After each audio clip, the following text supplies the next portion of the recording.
বন্ধুরা কেমন আছেন? আজকের এই ভিডিওটা একটা হেল্প পোস্ট। অর্থাৎ আমি দেখেছি যে প্রতি বছর আমাদের যখন ট্যাক্স দেওয়ার সময় আসে তখন আমাদের বিভিন্ন সমস্যার সম্মুখীন হতে হয়। বিশেষ করে ট্যাক্সের ক্যালকুলেশন, রিবেটের ক্যালকুলেশন ইত্যাদি সবসময় আমরা মনেও থাকে না, বেশ জটিল একটা প্রক্রিয়া। আজকের ভিডিওতে এই বিষয়ে সংক্ষেপে একটু আলোচনা করব। তবে চলুন শুরু করা যাক। বন্ধুরা, প্রতি বছর এই বছরের আইন অনুযায়ী সোর্স ফ্রম দ্য এমপ্লয়মেন্ট এই নামে একটি ফাইনাল ক্যাটাগরি করা হয়েছে, সোর্স ফ্রম দ্য এমপ্লয়মেন্ট। অর্থাৎ আপনার এক বছরে যত ইনকাম যেই সোর্স থেকে হোক না কেন, সেটা আপনার চাকরি থেকে হোক, অথবা আপনার সঞ্চয়পত্রের মাধ্যমে ইনকাম হোক, অথবা আপনার কোনো একটা ইনভেস্টমেন্ট সোর্স থেকে ইনকাম হোক, সব ইনকাম আপনি একসাথে যোগ করবেন। যোগ করার পরে তাকে 3 দিয়ে ভাগ করবেন। এই 3 দিয়ে ভাগ করার পরে যেই ভাগফলটি থাকবে সেটি হচ্ছে আপনার ট্যাক্স ফ্রি ইনকাম। এখন সর্বোচ্চ ট্যাক্স ফ্রি ইনকাম গভর্নমেন্ট নির্ধারণ করে দিয়েছে 4,50,000। এখন যদি আপনাকে 3 দিয়ে আপনার টোটাল ইনকামকে ভাগ করার পরে 4,50,000-এর বেশি হয়, তাহলে সেটা ট্যাক্স ফ্রি ইনকাম হিসাবে কাউন্ট হবে না। 4,50,000 পর্যন্তই সর্বোচ্চ ট্যাক্স ফ্রি ইনকাম হবে। এরপরে যেই পার্টটা থাকবে সেটা হচ্ছে আপনার ট্যাক্সেবল ইনকাম। এবং এই ট্যাক্সেবল ইনকামে প্রথম ছেলেদের ক্ষেত্রে 3.5 লক্ষ টাকা, মেয়েদের ক্ষেত্রে 4 লক্ষ টাকার 0% ট্যাক্স, কোনো ট্যাক্স দিতে হবে না। এরপরের 1 লক্ষে 5%, 10%, দেন 15%, 25% করে করে বাড়বে।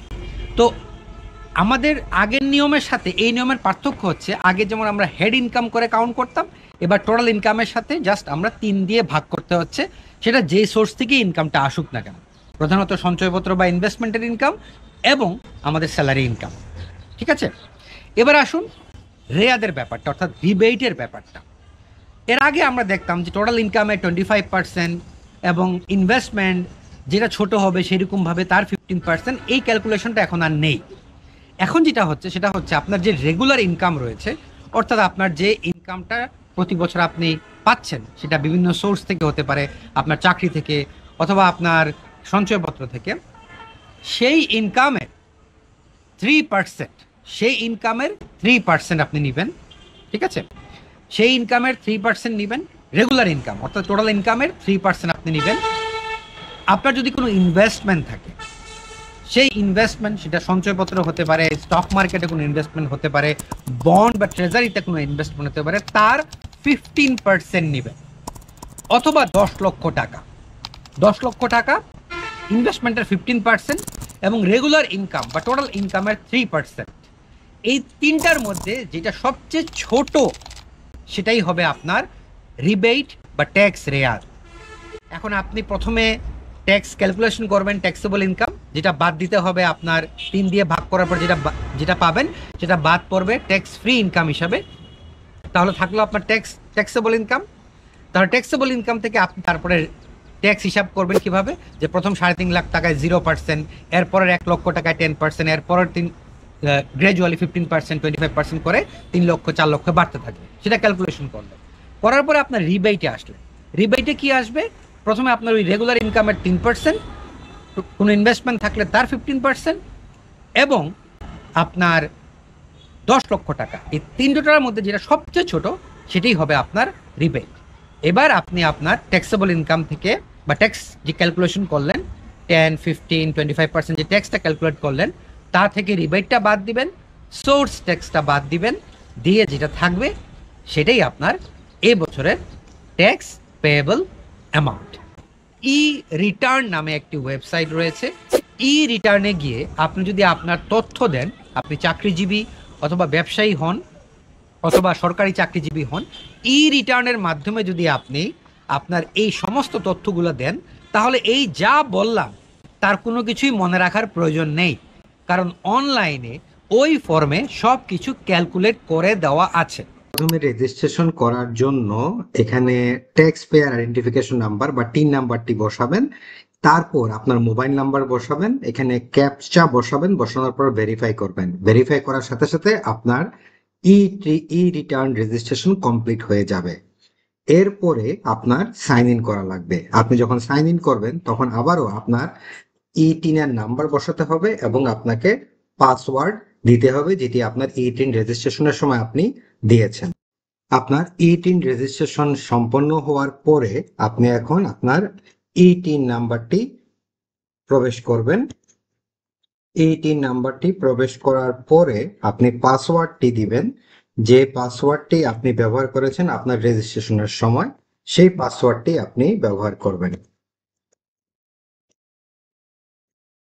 তারপর এই ক্যাপচা থেকে পিভি যেটা রয়েছে আপনি সেই ক্যাপচা অনুযায়ী বসাবেন, বসানোর পরে আপনি সাইন ইন করবেন।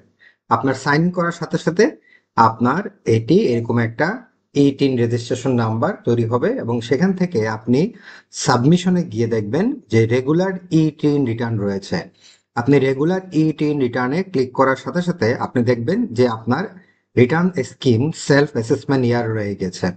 আপনি চাইলে এখান থেকে ড্রপ ডাউন থেকে আর কোনো কিছুই পাবেন না, যেহেতু এটা আপনার নিজস্ব পার্সোনাল 2024-25 এটা দেওয়াই থাকবে এবং ইনকাম ইয়ারটা উল্লেখ করা থাকবে। Any taxable income in the above mention income year, yes. Any income which is fully exempt from the tax, no. Residential status, yes. সব কিছু দেওয়া আছে। এরপর আপনার হেডস অফ ইনকাম, আপনি ইনকাম ফ্রম এমপ্লয়মেন্ট আপনি সেটা ক্লিক করবেন। আপনার যদি ইনকাম থাকে রেন্ট থেকে আপনি সেটা উল্লেখ করবেন, এগ্রিকালচার থেকে, বিজনেস থেকে, ক্যাপিটাল গেইনস থেকে, ইনকাম ফ্রম ফিনান্সিয়াল অ্যাসেট থেকে। ইনকাম ফ্রম ফিনান্সিয়াল অ্যাসেট যদি আপনার থাকে, যেমন সঞ্চয়পত্র, সেটা একটা ফিনান্সিয়াল অ্যাসেট, সেটা আপনি উল্লেখ করবেন। ইনকাম ফ্রম আদার সোর্সে যদি থাকে সেটাও আপনি এখানে উল্লেখ করতে পারেন। Any income from the following sources: as a partner of a firm, as a member of income earn outside of Bangladesh, আপনি যদি বাংলাদেশের বাইরে থেকে ইনকাম করেন, any income from the following sources, সেক্ষেত্রে income earn outside of Bangladesh. যদি আপনি freelancing কোনো অপশনে যান তাহলে সেখানে আপনি সেই উল্লেখটা করতে পারবেন এবং তারপর আপনি সেভ এবং কন্টিনিউ দিয়ে আপনি শুরু করবেন। তারপর থেকে আপনার এডিশনাল ইনফরমেশন দেওয়ার সাথে সাথে একটির পর একটি ঘর পূরণ করে ধীরে ধীরে প্রত্যেকটি ঘর আপনি পূরণ করতে পারবেন এবং প্রত্যেকটি ঘরেই আপনাকে সহজে বুঝিয়ে দেওয়া হয়েছে কোনটার পর কোনটা দিতে হবে। সুতরাং আপনাকে নতুন করে চিন্তা করার কিছু নেই, আপনি জাস্ট পরে পরে এই জিনিসগুলো সুন্দরভাবে সম্পন্ন করে আপনি আপনার ই রিটার্ন ফর্মটি ফিল আপ করতে পারবেন। আমি আপনাদেরকে সাজেশন দিব, সবাই যদি আমরা ই রিটার্নের মাধ্যমে ফর্মটা ফিল আপ করি, আর যদি আইবাস আমাদের স্যালারি স্ট্রাকচার থাকলে বাংলাদেশে, তাহলে আপনাকে অনলাইনে আপনি পে করতে পারবেন, কোথাও যাওয়ার প্রয়োজন নেই। কিন্তু যেহেতু আমরা শিক্ষক, ইউনিভার্সিটিতে আমরা আইবাসে স্যালারি পাই না এখন পর্যন্ত, তাই আমাদেরকে অনলাইনে ফর্মটা ফিল আপ করে সেটার প্রিন্ট আউট নিয়ে আপনি ফিজিক্যালি আপনার সার্কেলের ট্যাক্স অফিসে গিয়ে ট্যাক্সটি জমা দিয়ে দিবেন। আমি আমার ভিডিও ডিসক্রিপশনে এই এনবিআরের ই রিটার্নের লিঙ্কটি দিয়ে দিচ্ছি। আপনার ই-টিন এবং ফোন নাম্বারটা দিয়ে রেজিস্ট্রেশন করে আজই আপনার ট্যাক্স রিটার্নের ফাইলটি ফিল আপ করুন, নিজে নিজে, কারো সহযোগিতা ছাড়াই। ধন্যবাদ।